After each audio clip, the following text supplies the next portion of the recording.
জুলাই হত্যাযজ্ঞের মামলায় শেখ হাসিনা সহ 3 জনের রায়ের দিন জানা যাবে আজ। প্রসিকিউশনের পাল্টা যুক্তি উপস্থাপনের পর সমাপনী বক্তব্য রাখছেন অ্যাটর্নি জেনারেল। ফেব্রুয়ারি নির্বাচন নিয়ে অনিশ্চয়তা নেই, আগে গণভোট দাবি জামায়াত আমিরের। ক্ষমতায় গেলে নির্বিঘ্নে থাকবেন সংখ্যালঘুরা, অতীতে দলীয় ভুলের জন্য চাইলেন নিঃশর্ত ক্ষমা। প্রধান নির্বাচন কমিশনারের সঙ্গে বৈঠকে বিএনপি নেতারা। জাতীয় নির্বাচনের প্রস্তুতি ও প্রশাসনের নিরপেক্ষ ভূমিকা নিয়ে গুরুত্ব পাচ্ছে আলোচনা। মাদক ব্যবসার নিয়ন্ত্রণ নিয়ে মোহাম্মদপুরের জেনেভা ক্যাম্পে দুপক্ষের সংঘর্ষ, ককটেল বিস্ফোরণে প্রাণ গেল তরুণের, থমথমে এলাকা।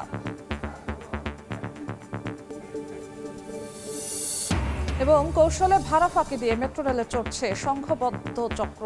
1 মাসে বিনা ভাড়ায় 5 লাখ টাকার ভ্রমণ, উদ্দেশ্য ছাড়া স্টেশনে ঢুকলে 100 টাকা জরিমানা, বিপাকে সাধারণ যাত্রী।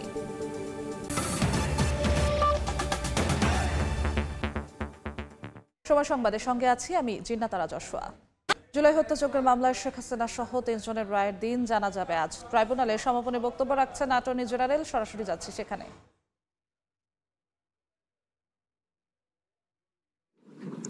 এটা আমি বলতে পারি, পারমাণবিক যুদ্ধের বিশাল সম্ভাবনা তৈরি করে এই দম্পতি পুরো বিশ্বের লাখ লাখ নিরপরাধ মানুষের মৃত্যু পরোয়ানা জারি করেছে। 2 জন মানুষের মৃত্যুদণ্ড কার্যকর অবশ্যই একটি বড় ঘটনা, কিন্তু তার চেয়েও বড় ঘটনা হবে যদি লাখ লাখ মানুষ এই গুপ্তযজ্ঞের কারণে মারা যায়।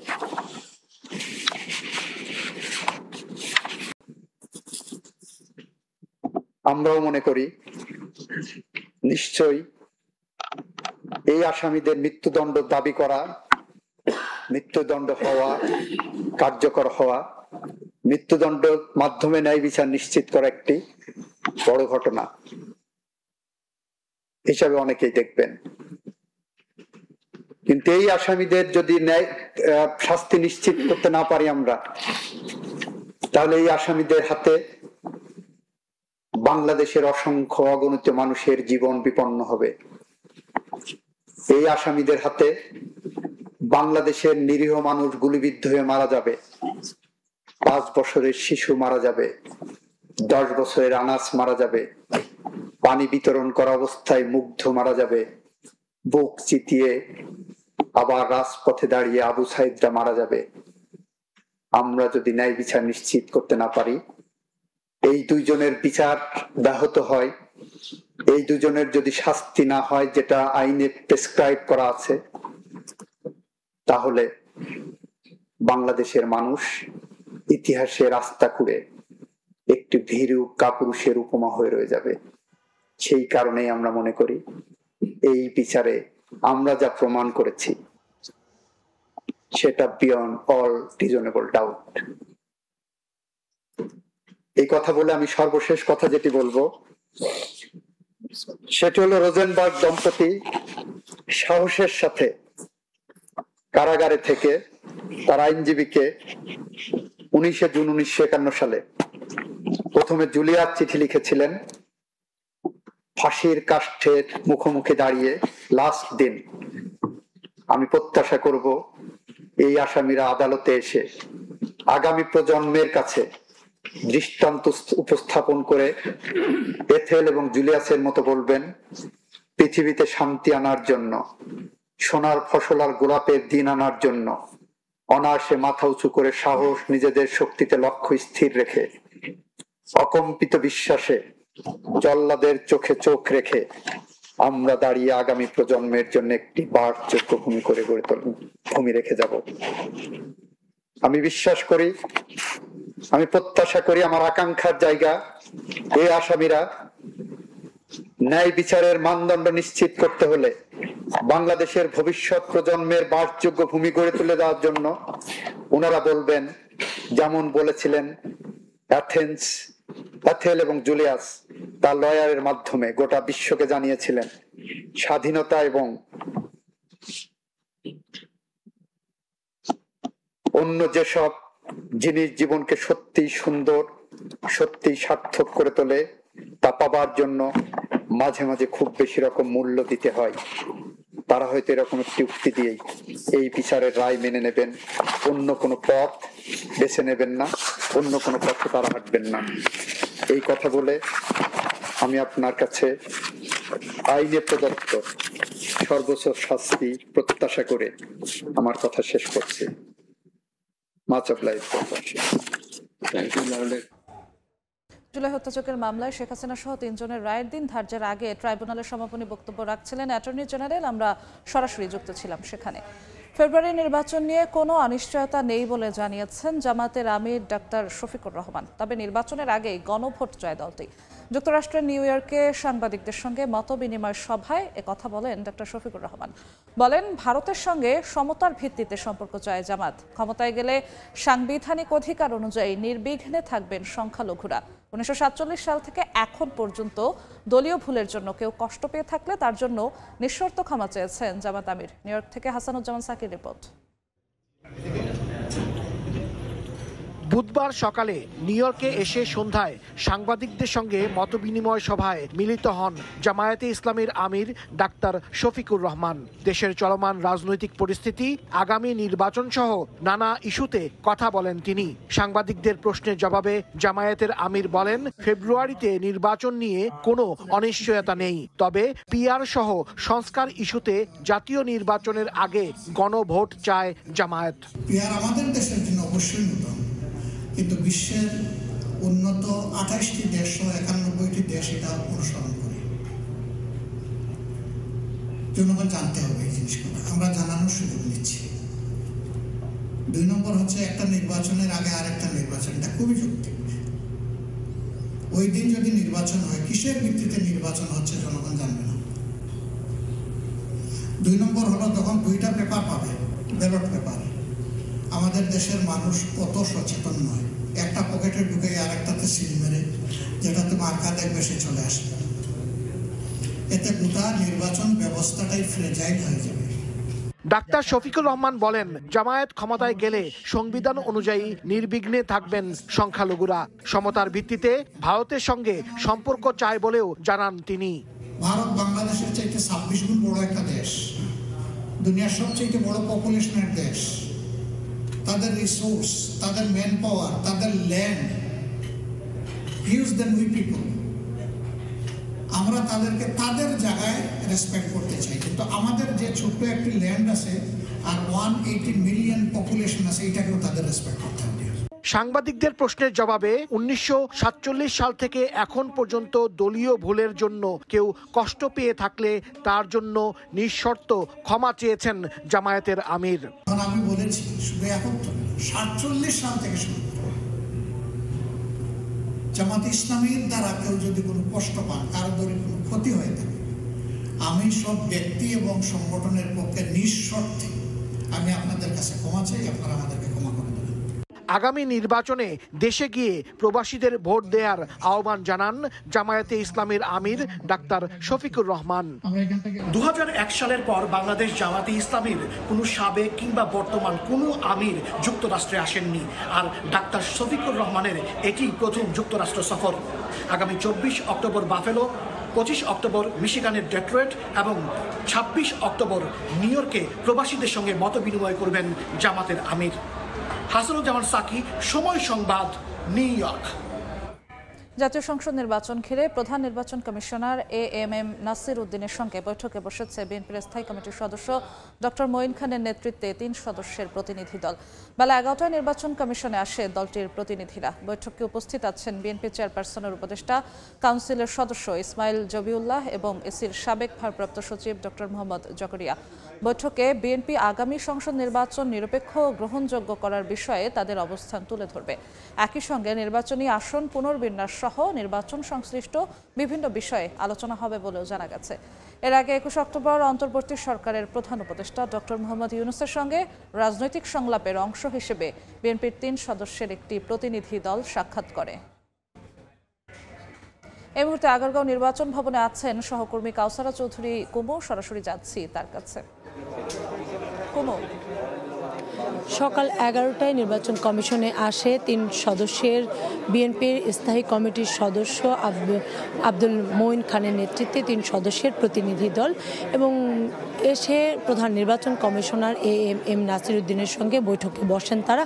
এখনও বৈঠকটি চলমান রয়েছে, 1 ঘন্টা অতিবাহিত হয়েছে, বৈঠকটি এখনও চলছে। আমরা যতটুকু জানতে পেরেছি যে এই বৈঠকে মূলত যে আলোচনার বিষয়বস্তু সেটি হচ্ছে নির্বাচনের প্রস্তুতি এবং এই নির্বাচনের প্রস্তুতির মধ্যে ভোট গ্রহণ কর্মকর্তাদের প্যানেল প্রস্তুতি নিয়ে মূল আলোচনা রয়েছে তাদের।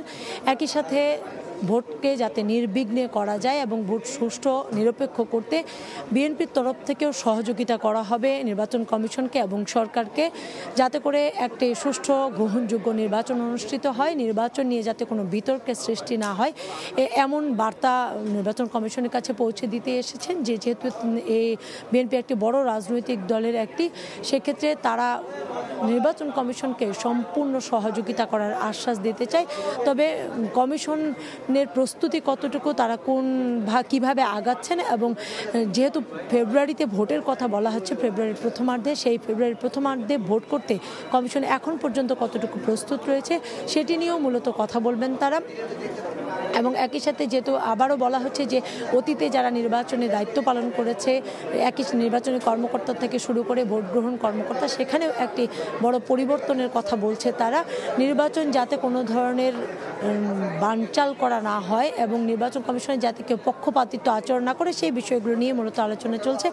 মূলত যে বৈঠক শেষে আমরা জানতে পারবো দলটির কাছ থেকে যে তারা কি কি দাবি নিয়ে এসেছিলেন, কমিশনের কাছে কি কি প্রস্তাব রেখেছেন। আমাদের ততটুকু সময় পর্যন্ত অপেক্ষা করা লাগবে। আগারগাঁও নির্বাচন কমিশন ভবন থেকে যুক্ত হয়েছিলেন সহকর্মী কাউসারা চৌধুরী কুমু। সময় সংবাদে আরো থাকছে। সাবলেট থেকে কৌশলে শিশু অপহরণ, আবাসিক হোটেলে আটকে রেখে মুক্তিপণ দাবি, না দিলে হত্যার হুমকি, অপহরণকারী দম্পতিকে জিজ্ঞাসাবাদে পুলিশের তথ্য। মোহাম্মদপুরের জেনেভা ক্যাম্পে মাদক ব্যবসার নিয়ন্ত্রণ নিয়ে 2 গ্রুপের সংঘর্ষে প্রাণ গেল তরুণের। স্থানীয়রা জানান, ভোরে ক্যাম্পের 4 নম্বর গলিতে 2 গ্রুপের সংঘর্ষ হয়। সেখান থেকে একটি ককটেল এসে জাহিদের গায়ে পড়ে। গুরুতর আহত অবস্থায় তাকে প্রথমে ট্রমা সেন্টারে নেওয়া হয়, পরে ঢাকা মেডিকেল কলেজ হাসপাতালে নিলে চিকিৎসক মৃত ঘোষণা করে। পরিবার জানায়, মাদক ব্যবসার সঙ্গে যুক্ত ছিলেন না জাহিদ। এলাকার 2 পক্ষের হামলার শিকার হন তিনি। পুলিশ বলছে, ক্যাম্পের অপরাধ দমনে চলছে অভিযান, তবে মূল হোতাদের ধরা না গেলে পুরোপুরি নিয়ন্ত্রণে আনা সম্ভব নয়। এই মুহূর্তে মোহাম্মদপুর জেনেভা ক্যাম্পে আছেন সহকর্মী তানভীর হাসান মেঘ। চলে যাচ্ছি তার কাছে। মেঘ,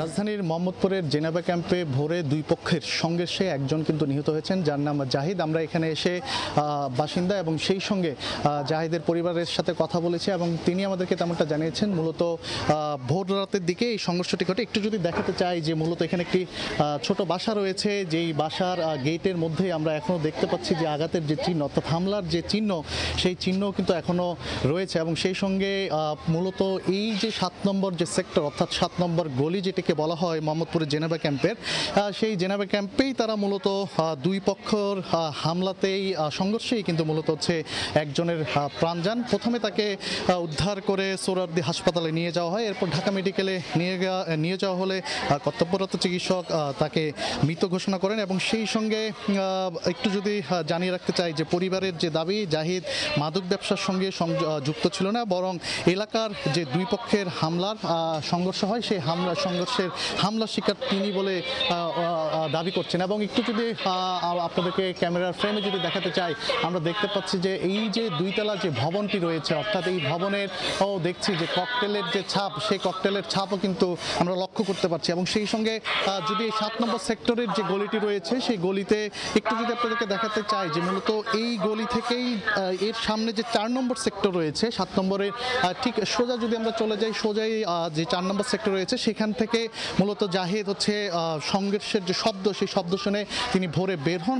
ভোরে বের হওয়ার পর এক পর্যায়ে 2 পক্ষের মাঝখানে গিয়েই তার মাথায় কিন্তু ককটেল আঘাত লাগে এবং সঙ্গে সঙ্গেই এই মাথা থেকে মগজ বের হয়েছে, যার ফলে তাকে উদ্ধার করে প্রথমে সোহরাওয়ার্দী হাসপাতালে নিয়ে যাওয়া হয় এবং পরে ঢাকা মেডিকেল কলেজ হাসপাতালে নিয়ে গেলে সেখানে তাকে মৃত ঘোষণা করে। তো সবকিছু মিলিয়ে বলা চলে যে এই ছিল আমার কাছে রাজধানীর মোহাম্মদপুর জেনেভা ক্যাম্প থেকে সর্বশেষ।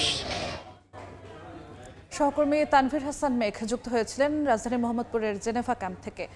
মেট্রো রেলে অভিনব কৌশলে ভাড়া ফাঁকি দিয়ে চলাচল করছে সংঘবদ্ধ চক্র। সন্দেহজনক প্রবেশ ও বহির্গমন বিশ্লেষণ করে এই তথ্য পেয়েছে ডিএমটিসিএল। ব্যবস্থাপনা পরিচালক জানান, এক মাসে বিনা ভাড়ায় ৫ লাখ টাকার ভ্রমণ করেছে চক্রের সদস্যরা। এ কারণে ভ্রমণের উদ্দেশ্য ছাড়া স্টেশনে ঢুকলে ১০০ টাকা জরিমানার ব্যবস্থা চালু করেছে কর্তৃপক্ষ। এতে বিপাকে পড়েছেন সাধারণ যাত্রীরা। গড়ে প্রতিদিন মেট্রো রেলে যাতায়াত করেন ৪.৫ লাখ যাত্রী। এত মানুষের ভিড়ে রয়েছে সংঘবদ্ধ একটি চক্র। বিনা ভাড়ায় যাতায়াত করছে মাসের পর মাস। মেট্রো রেল পরিচালনার দায়িত্বে থাকা ডিএমটিসিএল বলছে, অভিনব কায়দায় ভাড়া ছাড়াই যাতায়াত করেছে একদল লোক। এজন্য শুরুর স্টেশনে থাকে একটি দল, আরেকটি দল থাকে গন্তব্য স্টেশনে। শুরুর স্টেশনে কার্ড ব্যবহার করে ঢোকেন একজন, পরে সেই কার্ডটি আরেকজনের কাছে হস্তান্তর করেন। তিনি সেই কার্ড ব্যবহার করে স্টেশন থেকে বেরিয়ে যান, ফলে কোনো ভাড়া কাটে না। একই ব্যবস্থা থাকে গন্তব্য স্টেশনেও। ৬০ জন লোক গত ১ মাস ৫ লক্ষ টাকার মতো কিছু একটা ঝামেলা করছে। সে একবার ঢুকে আবার সে বাইর হয় না অফিসিয়ালি, সে কার্ডটা পাঞ্চ করে, সে ভিতরেই থেকে যায়, বাইরে হচ্ছে না। বিনা পয়সায় ৪০টা ৬০টা কার্ড গত ৩ মাস চলতেছে ওরা। সন্দেহজনক কার্ডের প্রবেশ ও বহির্গমন বিশ্লেষণ করে ভাড়া ফাঁকি দেওয়া চক্রের সন্ধান পেয়েছে ডিএমটিসিএল। ব্লক করা হয়েছে অন্তত ৬০টি কার্ড। এই চক্রটা গত ৩ মাস যাবত করতেছিল এবং লাখ লাখ টাকা রেভিনিউ লস করেছিল। আমরা ধরতে অনেক টাইম লাগছে। এটা হয়েছে ২ জনকে। যখন আমরা রিপোর্ট জেনারেট করছি, ইনভেস্টিগেট করছি, তখন যেহেতু এই চক্রতে ৬০টা কার্ডের মতো ব্লক করা হয়েছে। খালি কার্ড ব্যবহার করে স্টেশনে প্রবেশের ৫ মিনিটের মধ্যে বেরিয়ে গেলে কোনো ভাড়া দিতে হয় না। এই সুযোগ নিয়েই বিনা ভাড়ায় যাতায়াত করেছে চক্রটি। ২০ অক্টোবর থেকে এই ফাঁকফোকর বন্ধ করে দেয় কর্তৃপক্ষ। মেট্রো রেলের একই স্টেশনে টিকিট কেটে একবার প্রবেশ করার পর যে কোনো কারণে বের হতে গেলেই কাটা হচ্ছে ১০০ টাকা জরিমানা, যেটির আগে সময় ছিল ৫ মিনিট। এমন সিদ্ধান্তে ক্ষুব্ধ প্রতিক্রিয়া জানিয়েছেন সাধারণ যাত্রীরা। তারা বলছেন, দেয়া হয়নি আগাম বার্তাও। মাসের শেষ আমি ১০০ টাকা আপনার মাত্র টপ আপ করলাম করে আমি যখন বেরোতে গেলাম আমার ১০০ টাকা কেটে নিয়ে গেল। ধরেন আমি ঢুকলাম, এই মুহূর্তে আমার ফোন আসছে যে আপনি ব্যাক করেন, আমার অমুকে মারা গেছে বা অসুস্থ হয়ে পড়ছে, তখন আমার অবস্থাটা কী হবে? ২০ টাকা ওই স্টেশনারি ভাড়া ধরুক তাও মানা যায়, কিন্তু ১০০ টাকা আসলে টাকা কি এতই সস্তা? ১০০ টাকা বেশি না, আমি মনে করি সেটা অনৈতিক ও যৌক্তিক। অনেকজনের একটা চক্র ছিল, ওরা আসতো, এসে এন্ট্রি করে আবার সাথে সাথে এখানে এক্সিট করে বের না হয়ে অন্য স্টেশন চলে গিয়ে আবার ঠিক একইভাবে করতো। আমি এন্ট্রি করে আসি না, এন্ট্রি করে আবার এক পাশে এন্ট্রি করে আরেক পাশে এক্সিট করে বের হয়ে যেত। সাধারণ যাত্রীদের ভোগান্তি বিবেচনায় জরিমানা কমিয়ে আনার আভাস দেন ডিএমটিসিএল এমডি। জরিমানাটা একটু কমে আনা যায় কিনা আপনি বলে দেন না, তাহলে আমি ২টা পেপার ১০টা পেপার পাইলে তো আমিও কমাইতে পারি। মুষ্টিমেয় অপরাধীদের জন্য বিপুল সংখ্যক যাত্রীদের ভোগান্তি এড়াতে জরিমানার সিদ্ধান্ত বাতিলের দাবি জানান যাত্রীরা। আবু সাইদ নিশান, সময় সংবাদ, ঢাকা। দেখছেন সময় সংবাদ, সঙ্গেই থাকুন।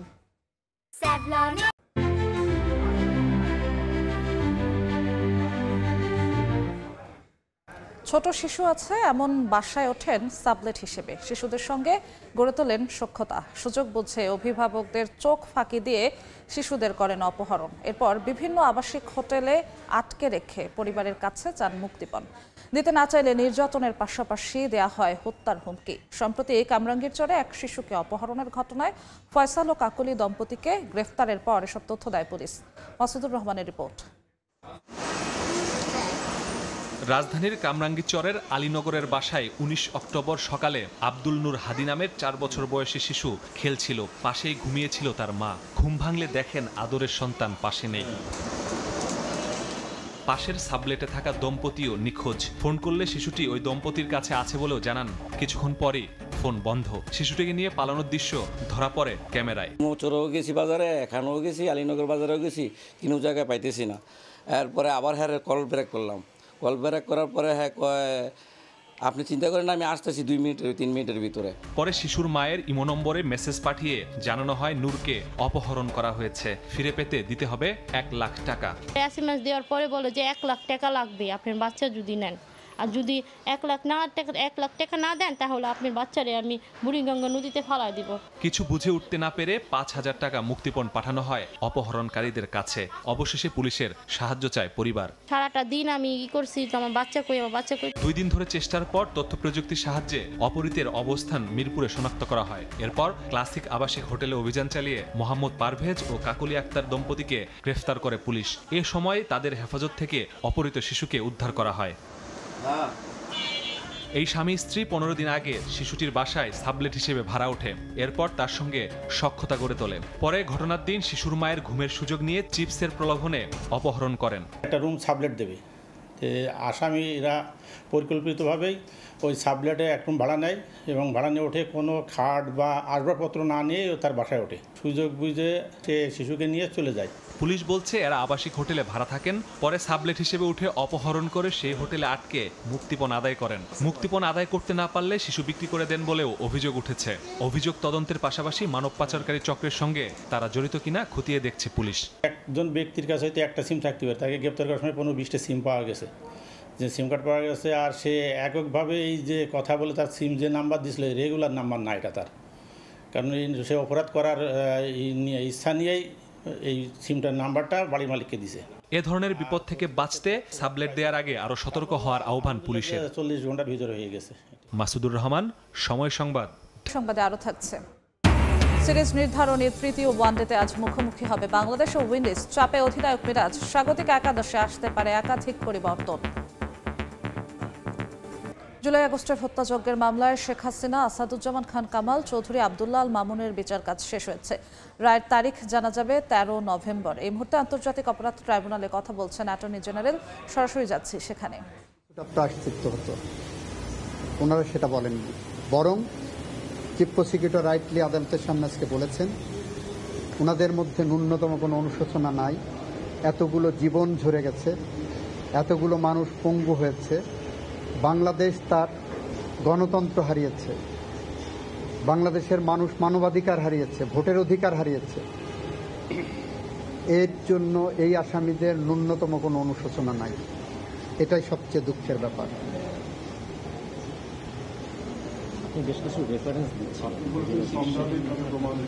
আমি বলেছি এখানে যদি ন্যায় বিচার না হয় তাহলে মার্টিন লুথার এখানে একটা অবিচার হবে, এবং সেখানে মার্টিন লুথার কিংয়ের ভাষায় injustice anywhere is a threat to justice everywhere. আমি এলিয়নর রুজভেল্টের রেফারেন্স টেনে বলেছি ন্যায় বিচার মানে উভয় পক্ষের জন্যই ন্যায় বিচার। বাইরে কেউ কেউ বলছেন আসামিরা ন্যায় বিচার পাবে কিনা, এই 1400 মানুষ হত্যাকাণ্ডের শিকার হচ্ছে তারা ন্যায় বিচার পাবেন কিনা, 30,000 মানুষ পঙ্গুত্ব বরণ করেছেন তারা ন্যায় বিচার পাবেন কিনা, এটাও কিন্তু ন্যায় বিচারের মানদণ্ডে একটা প্রশ্নবোধক চিহ্ন। এটা বলেছি আমি বলেছি এই মামলা আমি বলেছি যে এই মামলায় যে সাক্ষ্য উপস্থাপিত হয়েছে পৃথিবীর যে কোনো দেশের সাক্ষ্য আইনের মানদণ্ডে এই সাক্ষীকে ওভাররুল করার, ফেলে দেওয়ার সুযোগ খুব কম। এটা বলেছি। একই সাথে বলেছি আমেরিকান দম্পতি রোজেনবার্গ নাম শুনেছেন, জুলিয়াস রোজেনবার্গ অ্যান্ড অ্যাথেল রোজেনবার্গ। ওদের 1951 সালে আমেরিকার আদালত যখন বিচার করতে গিয়েছিলেন সেই বিচার প্রক্রিয়ার সামনে এসে দাঁড়ান গোটা বিশ্ব জনমত। নোবেল লরেটি থেকে শুরু করে ইভেন মামলার যিনি প্রধান সাক্ষী ছিলেন সে পর্যন্ত লিখলেন যে একেই সাজা দিও না। কিন্তু প্রসিকিউশন থেকে বলা হয়েছিল, প্রমাণ করতে সক্ষম হয়েছিল এই দুইজনের গুপ্তচর বৃত্তির কারণে, দেশবিরোধী কর্মকাণ্ডের কারণে কোরিয়ান দ্বীপে লাখ লাখ নিরীহ মানুষ মারা গিয়েছিল। এই কারণে তৎকালীন আমেরিকান প্রেসিডেন্ট আইজেনহাওয়ার বলেছিলেন আমি জানি এটা একটি ঘটনা, 2 জন মানুষের মৃত্যুদণ্ড, কিন্তু এই ছোট্ট ঘটনার প্রেক্ষিতে আগামী প্রজন্মের লাখ লাখ নিরীহ মানুষ তার জীবন দেওয়া থেকে বেঁচে যাবেন। আমি এটাও বলেছি রোজেনবার্গ দম্পতি মৃত্যুর দুয়ারে দাঁড়িয়ে বলেছিলেন, ফাঁসির কাষ্ঠের সামনে দাঁড়িয়ে বলেছিলেন চোখে চোখ রেখে, তার লয়ারকে সর্বশেষ চিঠি দিয়ে যেটা বলেছিলেন ফাঁসির কাষ্ঠ থেকে, আগামী প্রজন্মের জন্য, আগামী পৃথিবীর জন্য আমাদের মৃত্যু হয়তো একটা উজ্জ্বল দৃষ্টান্ত হয়ে থাকবে। সন্দেহাতীতভাবে প্রমাণের কথা বলেছেন এবং শাস্তির কথা বলেছেন। জি, আমরা বলেছি যে দালিলিক, মৌখিক, সার্কামস্টেন্সিয়াল সমস্ত ধরনের সাক্ষ্যের ভিত্তিতেই প্রসিকিউশন পক্ষ বিয়ন্ড অল রিজনেবল ডাউট প্রমাণ করেছেন যেই অপরাধ সংগঠিত হয়েছে এবং এই অপরাধের সাথে সম্পৃক্ত এই আসামিরা। এবং আমরা বলেছি আইনে প্রেসক্রাইব সর্বোচ্চ যে শাস্তি আছে সেই শাস্তি আমরা চাই। এখানে 3 জন আসামি, কিন্তু আপনি আপনার বক্তব্যে 2 জনের শাস্তি করেছেন। একজন অ্যাপ্রুভার হয়েছেন, সেটা আদালতের উপর নির্ভর করবে। আমরা মনে করি যিনি অ্যাপ্রুভার হয়েছেন ফুল ডিসক্লোজ করেছেন তার ইনভলভমেন্ট, অপরাধের সম্পৃক্ততা। এই অপরাধের সম্পৃক্ততা যদি ফুল ডিসক্লোজ করেন তাহলে আইনের মধ্যেই বিধান আছে, আদালত এটা নির্ধারণ করবেন, সিদ্ধান্ত নেবেন ফুল ডিসক্লোজড হয়েছে কিনা। যদি ফুল ডিসক্লোজড হয়ে থাকেন তাহলে ওনাকে একভাবে ট্রিট করবেন। আদালত যদি মনে করেন ফুল ডিসক্লোজড হয়নি, ওনাকে অন্যভাবে ট্রিট করবেন। আপনি একটু আগে বলেছেন যে রাষ্ট্রীয় পৃষ্ঠপোষকতা এই ঘটনাগুলো ঘটেছে এবং যদি রাষ্ট্রীয় স্টেট অ্যাপারেটাস ব্যবহার করে এবং যদি বিচার না হয় তাহলে নিহত হবে। এই বাক্যটা কি বলেছেন? এটা হলো যে অপরাধগুলো সৎ সাহস। আমি যদি এই অপরাধের বিচার না করতে পারি তাহলে কবি হেলাল হাফিজের ভাষায় উত্তর পুরুষের বিরুকা পুরুষের উপমা হয়ে থাকবো আমরা। আমি বলেছি এই অপরাধের যদি বিচার না হয়, এই আসামিরা যদি খালাস পায়, তাহলে এই ধরনের অপরাধ আগামী প্রজন্মের সামনে আরও আসবে। 5 বছরের শিশু এভাবে গুলিবিদ্ধ হয়ে মারা যাবে, 10 বছরের আনাস গুলিবিদ্ধ হয়ে মারা যাবে, মুগ্ধ পানি বিতরণ করতে যে মারা যাবে, আবু সাইদ প্রতিবাদ করতে যে বুক চিতিয়ে বুকে রক্ত রাজপথে ঢেলে দেবে। সুতরাং এইগুলো ভবিষ্যৎ প্রজন্মেরকে রক্ষা করার জন্য এই ন্যায় বিচার অনেক বেশি জরুরি। এইটা বলতে যে আমি বিশ্বের দেশে দেশে ক্রাইম এগেনস্ট হিউম্যানিটির মুখোমুখি হয়েছিলেন যে সমস্ত রাষ্ট্র এবং সরকার প্রধান, তাদের একটি তালিকা উপস্থাপন করেছি। এবং বেশিরভাগ দেখবেন 40-এর দশকে ইউরোপ থেকে এশিয়া, চায়না থেকে জাপান, হাঙ্গেরি থেকে বুলগেরিয়া, রোমানিয়া, সমস্ত দেশে দেশে 40 এবং 50-এর দশকে মানবতা বিরোধী অপরাধের বিরুদ্ধে সে দেশের বিচার ব্যবস্থা জেগে উঠেছিল বলেই সে দেশে এখন মানবতা বিরোধী অপরাধ সংগঠিত হয় না। জাপানের মিনিমাম 7-8 জন প্রাইম মিনিস্টার এবং গভর্নর জেনারেলদেরকে কাউকে ঝুলিয়ে কাউকে হ্যাং করে মারা হয়েছে। আমরা সমস্ত তথ্য আদালতের সামনে উপস্থাপন করছি। এটা আপনাদের সামনে উজ্জ্বল দৃষ্টান্ত। আজ জাপানে মানবতা বিরোধী অপরাধের কথা চিন্তাও করতে পারেন না। আজকে চীনে মানবতা বিরোধী অপরাধ হয় না। আজকে ইউরোপে মানবতা বিরোধী অপরাধ সংগঠিত হয় না। কেন হয় না? কারণ 40 এবং 50-এর দশকে এই সমস্ত বিশ্বের দেশে দেশে এই বিচার হয়েছে এবং মানবতা বিরোধী অপরাধের মুখোমুখি হয়েছেন সরকার এবং রাষ্ট্রপ্রধানরা। আমরা পুরা তালিকাটা দিয়ে দিয়েছি। আপনার দাবির প্রেক্ষিতে চেয়ারম্যান স্যার তিনি বলছিলেন যে জাস্টিস উইল ডান, এবং তিনি আপনাকে ইনশিওর করছিলেন যে দুই পক্ষই যাতে ন্যায় বিচার পায়। আপনি কি বলছিলেন যদি একটু বলেন? চেয়ারম্যান সাহেব বলেছেন ন্যায় বিচার অর্থ হলো দুই পক্ষই ন্যায় বিচার পাবেন। আমিও সেটাই বলেছি আদালতের সামনে। এখানে অনেকেই বলছেন যে আসামি পক্ষে ন্যায় বিচার পাক, আমি বলছি দুই পক্ষই ন্যায় বিচার পাবেন। আপনারা যারা বাইরে কথা বলছেন সিভিল সোসাইটির নামে, মানবাধিকারের নামে, বা রাজনৈতিক কর্মী হিসেবে যারা কথা বলছেন, তারা ন্যায় বিচারের কথা বলুন। দুই পক্ষের জন্য ন্যায় বিচার, আসামির জন্য যেমন ন্যায় বিচার নিশ্চিত করা রাষ্ট্র এবং আদালতের দায়িত্ব একটা জায়গা আছে। অ্যাট দি সেম টাইম আমার ভিতর থেকে 1400-র উপরে মানুষ হত্যাকাণ্ডের শিকার হয়েছে, 30,000 মানুষ পঙ্গুত্ব বরণ করেছে, তাদেরও বাংলাদেশের মাটিতে ন্যায় বিচার পাওয়ার অধিকার আছে। এটা বলতে যে আমি এলিনর রুজভেল্টের একটা উক্তি কোট করেছি যে বিচার করতে যে রাইট অর রং এইটা ডিসাইড হবে না, বিচার করতে যে ডিসাইড হবে হোয়াট ইজ রাইট। রাইট আর রং ডিসাইড করতে যে এটা সালিশ হয়, হোয়াট ইজ রাইট এটা খুঁজে বের করা হলো ন্যায় বিচারের মানদণ্ড। এটা সত্য খুঁজে বের করে বিচার করাটাই হলো ন্যায় বিচার।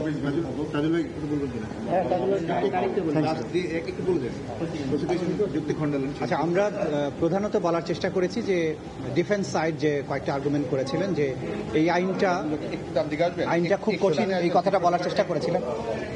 তো আমরা বলেছি যে এই আইনটা স্পেশালি তৈরি করা হয়েছে crimes against humanity, genocide, war ক্রাইমসের মতো আন্তর্জাতিক আইনে যে স্বীকৃত অপরাধ সেগুলো বিচারের জন্য, কারণ এই অপরাধগুলো বাংলাদেশের সাধারণ আইনে নাই।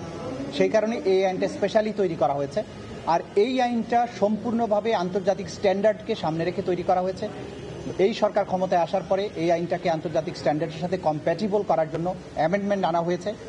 আইসিসি রোম স্ট্যাটিউট, অর্থাৎ যেটা জাতিসংঘের আন্ডারে পরিচালিত যে আন্তর্জাতিক অপরাধ আদালত, সেইখানে যে আইন, সেইটার যে এলিমেন্টস অফ ক্রাইমস, সেখানে রুলস অফ প্রসিডিওরের যে বিধানগুলো আছে সেগুলো আমরা আমাদের আইনে ইনকর্পোরেট করে এই আইনটাকে আন্তর্জাতিক আইনের সাথে সমান করা হয়েছে, সেই মানের তৈরি করা হয়েছে। সুতরাং এই আইন নিয়ে তাদের যে যুক্তি সেটা গ্রহণযোগ্য নয়। দ্বিতীয়ত আমরা বলার চেষ্টা করেছি যে কোয়ালিটি অফ এভিডেন্স আমরা এখানে যেটা প্রডিউস করেছি, যে এভিডেন্স এখানে আমরা উপস্থাপন করেছি এটা হিমালয়ের মতো দৃঢ়, ক্রিস্টালের মতো স্বচ্ছ। এই এভিডেন্স নিয়ে যেমন লার্নেড অ্যাটর্নি জেনারেল বলেছেন যে দুনিয়ার যে কোনো আদালতে যদি আপনি এই এভিডেন্সগুলো তুলে ধরেন তাহলে এই অপরাধীদের অপরাধ সুস্পষ্টভাবে প্রমাণিত হবে। আমরা লাইভ উইটনেস এনেছি, ডিজিটাল এভিডেন্স এনেছি, এবং যারা এই এভিডেন্সগুলো জেনারেট করেন, যেখানে তিনি কথাগুলো বলেছেন, সেই সমস্ত সংশ্লিষ্ট ব্যক্তিদেরকে আদালতে উপস্থাপন করেছি। যাকে অর্ডার দেওয়া হয়েছে তিনি এসে আদালতে সাক্ষী দিয়েছেন। সুতরাং এই এভিডেন্সগুলোকে অকাট্যভাবে যেহেতু প্রমাণ হয়েছে, এগুলো কাট করার মতো কোনো শক্তি ডিফেন্সে ছিল না, এটা আমরা বলেছি। সে কারণে এই অপরাধ সন্দেহের ঊর্ধ্বে প্রমাণিত হয়েছে, সেটা আমরা বলেছি। ফাইনালি আমরা যেটা বলেছি যে এইখানে যারা আসামি, ফাইনাল রায় দেওয়ার সময়ে তাদের আচরণটাকে মিটিগেটিং ফ্যাক্টর হিসাবে বিবেচনা করা হয়, যে অপরাধ করার পরেও তার পরবর্তী আচরণটা ভালো ছিল, তাকে শাস্তি কম দেওয়া যেতে পারে। কিন্তু আমরা দেখিয়েছি বা দেখাচ্ছি যে যারা এখানে আসামি ছিলেন তাদের পরবর্তী আচরণ, তাদের মধ্যে কোনো অনুশোচনা নেই। এতগুলো মানুষ হত্যার পরে এইভাবে গণহত্যা চালানো, যদিও আন্তর্জাতিক আইনের গণহত্যা না, মাস কিলিংয়ের মাধ্যমে বাংলাদেশে যে পরিবেশ তৈরি করা হয়েছিল, যেভাবে তিনি এত সংখ্যক মানুষকে আহত করেছেন, অঙ্গহানি করেছেন, বাংলাদেশকে বদ্ধভূমিতে পরিণত করেছিলেন, তার জন্য তার কোনো অনুশোচনা নেই। উল্টো তিনি সোশ্যাল মিডিয়ায় নানানভাবে হুমকি দিচ্ছেন, যারা মামলা করেছে, যারা সাক্ষী দিয়েছে তাদেরকে হত্যা করার জন্য, তাদের বাড়িঘর জ্বালিয়ে দেওয়ার জন্য হুমকি দিচ্ছেন। সর্বশেষে কদিন আগে তিনি চেষ্টা করছেন বাংলাদেশে একটা গৃহযুদ্ধ লাগানোর জন্য। তিনি সেনাবাহিনীকে উস্কানি দিয়েছেন যে তোমাদের কিছু কিছু অফিসারের বিচার হচ্ছে, তোমরা এর বিরুদ্ধে রুখে দাঁড়াও। কিন্তু দেশপ্রেমিক সেনাবাহিনী সেই তার উস্কানিতে পা দেননি। বাংলাদেশের দেশপ্রেমিক মানুষ এই উস্কানি বুঝতে পেরেছেন, তারা উস্কানিতে পা দেননি। শুধুমাত্র যাদের বিরুদ্ধে অপরাধের সুস্পষ্ট প্রমাণ আছে, বিচারের প্রক্রিয়া তাদেরকে আনা হয়েছে, এবং সেনাবাহিনী সেটা তাদের আইনের শাসনের প্রতি, ল অব দি ল্যান্ডের প্রতি তাদের সুদৃঢ় অঙ্গীকারের কথা বলেছেন এবং সেটা প্রমাণ করে তারা দেখিয়েছেন। সুতরাং এইসব উস্কানি তাদের বিফলে গেছে। কিন্তু আমরা যেটা বলার চেষ্টা করছি, এইসব কর্মকাণ্ডের মাধ্যমে আসামিরা প্রমাণ করেছেন যে তাদের সামান্যতম অনুশোচনা নেই।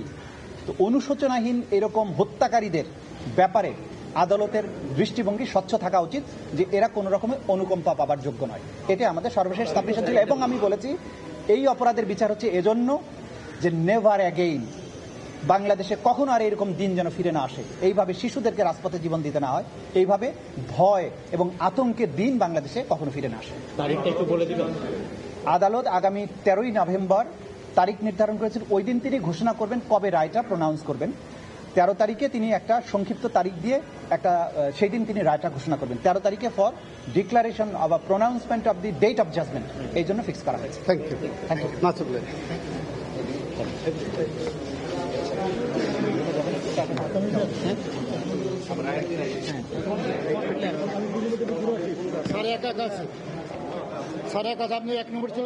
সিসির সঙ্গে বৈঠক শেষে কথা বলছেন বিএনপি নেতারা, সরাসরি যাচ্ছি সেখানে।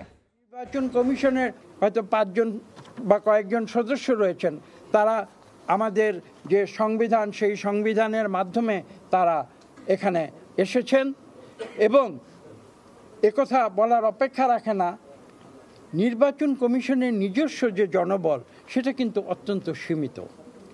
আমাদের দেশে ইংল্যান্ড এবং আমেরিকার মতো আমরা নির্বাচন করি একটি দিনে, সাধারণ নির্বাচন একটি দিনে অনুষ্ঠিত হয়, সকাল থেকে বিকেল বা সন্ধ্যা পর্যন্ত। কাজে একটি দিনে এই যে বিরাট কর্মযজ্ঞ, এই কর্মযজ্ঞ যদি আমরা অনুষ্ঠান করতে যাই তাহলে আপনারা ধারণা করে দেখুন, আমি কথা বলছি, আমাদের 300টি নির্বাচনী এলাকা রয়েছে, আমাদের প্রায় 42,000 ভোট কেন্দ্র রয়েছে এবং এক একটি ভোট কেন্দ্রে গড়ে 5 থেকে 6টি পর্যন্ত 5 থেকে 7টি গড়ে এখানে বুথ থাকে। তাহলে চিন্তা করতে পারেন যে কত বড় একটি কর্মযজ্ঞ। এবং আজকে এই যে বললাম 5 জন নির্বাচন কমিশনার যারা সংবিধানের মাধ্যমে তারা এখানে অ্যাপয়েন্টেড হয়েছেন, কিন্তু এটা তো শুধু এই 5 জন করতে পারবেন না এবং এর জন্য যে বিশাল একটি ম্যান পাওয়ার যেটা লাগবে সেটা কি করে নির্বাচন কমিশন? মূলত সরকার থেকে তারা সেই দিনের জন্য বা কয়েকদিনের জন্য তারা ধার করে নিয়ে আসে এবং আমাদের সংবিধান অনুযায়ী সেই কিছুদিনের জন্য সেই সরকারি কর্মকর্তারা কিন্তু এক্সিকিউটিভ ব্রাঞ্চের কর্মকর্তা না হয়ে তারা কিন্তু নির্বাচন কমিশনের কর্মকর্তা হিসেবে কাজ করে। এখন প্রশ্ন হচ্ছে, এটাই হচ্ছে বড় প্রশ্ন, আমরা মোটামুটি একটা হিসাব করে দেখেছি যে কমপক্ষে 10 লক্ষ লোকের প্রয়োজন হবে নির্বাচনের দিকে। তো তাহলে যদি এই বিশাল একটি জনগোষ্ঠীর প্রয়োজন হয়, তারা কারা? এই প্রশ্নটি আমাদের বিবেচনায় এসেছে এবং এটা বিবেচনায় করছি। কারণ এর একটি বিশাল অংশ বাংলাদেশের যে প্রশাসন, সিভিল প্রশাসন, সেখান থেকে আসে, পুলিশ প্রশাসন থেকে একটি বিশেষ অংশ আসে, আমাদের বিচার বিভাগ থেকে কিছু আসে, ম্যাজিস্ট্রেট যারা আছেন বাংলাদেশে তারা আসেন এবং আপনারা জানেন যে আমরা আইন শৃঙ্খলা রক্ষার জন্য সামরিক বাহিনীর সহায়তা আমরা কামনা করি। এই বিষয়গুলি আপনাদের মনে রাখতে হবে। এখানে একটি গুরুত্বপূর্ণ প্রশ্ন যেটা আমরা এখানে উত্থাপন করেছি এবং তাদের সঙ্গে অত্যন্ত সৌহার্দ্যপূর্ণ পরিবেশে আমরা আলাপ করেছি। আমি এখানে আনন্দের সঙ্গে বলছি, আমরা যে কথাগুলো এখানে আলোচনা করতে এসেছিলাম এই প্রশ্নগুলো কিন্তু নির্বাচন কমিশন নিজেদেরও প্রশ্ন। তারাও কিন্তু এক বাক্যে একটি কথা বলেছেন যে তারা দৃঢ় প্রতিজ্ঞ, তারা একটি সুষ্ঠু নিরপেক্ষ নির্বাচন করবে এবং আমরাও বলেছি যে আমরা সেটাই চাই। সিসির সঙ্গে বৈঠক শেষে আগারগাঁও নির্বাচন কমিশন ভবনে কথা বলছেন বিএনপি নেতারা। আমরা সরাসরি যুক্ত ছিলাম সেখানে। বিএনপির ব্রিফিং এর বাকি অংশ সরাসরি দেখতে ভিজিট করুন সময় টিভির ফেসবুক পেজে। বাংলাদেশ ওয়েস্ট ইন্ডিজ ওয়ানডে সিরিজের খবর। 2 বছর পর ঘরের মাঠে সিরিজ হার এড়ানোর পরীক্ষা মেহেদী হাসান মিরাজদের সামনে। তৃতীয় ম্যাচে পরিবর্তন আসতে পারে টাইগারদের ব্যাটিং লাইন আপে। মিরপুরে কাল ম্যাচ শুরু বেলা 1:30টায়। ডু অর ডাই ম্যাচে চিন্তার কারণ অধিনায়ক নিজেই। ব্যাটে বলে পারফরমেন্স নেই, ড্রেসিং রুমেও নিয়ন্ত্রণ হারানোর গুঞ্জন মিরাজকে ঘিরে। মাঠে তার একের পর এক ভুলে ভুগছে বাংলাদেশও। তবে উইন্ডিজের বিপক্ষে এই সিরিজ জয়ে দুঃসময় কিছুটা হলেও কমবে মিরাজের। তবে দ্বিতীয় ওয়ানডের পর কাজটা আরও কঠিন হবে। 2 ম্যাচের মাঝে একদিন বিশ্রামে কাটিয়েছে দল। সিরিজ নির্ধারণী ম্যাচে একাদশে আসতে পারে পরিবর্তন। ব্যাটিং ইউনিটের শক্তি বাড়াতে ফেরানো হতে পারে তানজিদ তামিমকে। প্রথম 2 ম্যাচের মতো শেষ ওয়ানডেতেও উইকেট হবে ধীরগতির। দাপট থাকবে স্পিনারদের। সময় সংবাদের শীর্ষ সংবাদগুলো জানিয়ে দিচ্ছি আরেকবার। জুলাই হত্যাযজ্ঞের মামলায় শেখ হাসিনা সহ 3 জনের বিচার কাজ শেষ। রায় কবে জানা যাবে 13 নভেম্বর। অপরাধ প্রমাণের দাবি রাষ্ট্রপক্ষের, সর্বোচ্চ শাস্তি আশা। ফেব্রুয়ারি নির্বাচন নিয়ে শঙ্কা নেই, আগে গণভোট দাবি জামায়াত আমিরের। ক্ষমতায় গেলে নির্বিঘ্নে থাকবেন সংখ্যালঘুরা। অতীতে দলীয় ভুলের জন্য চাইলেন নিঃশর্ত ক্ষমা। এবং প্রধান নির্বাচন কমিশনারের সঙ্গে বৈঠকে বিএনপি নেতারা। আলোচনায় জাতীয় নির্বাচনের প্রস্তুতি ও প্রশাসনের নিরপেক্ষ ভূমিকা নিয়ে গুরুত্ব।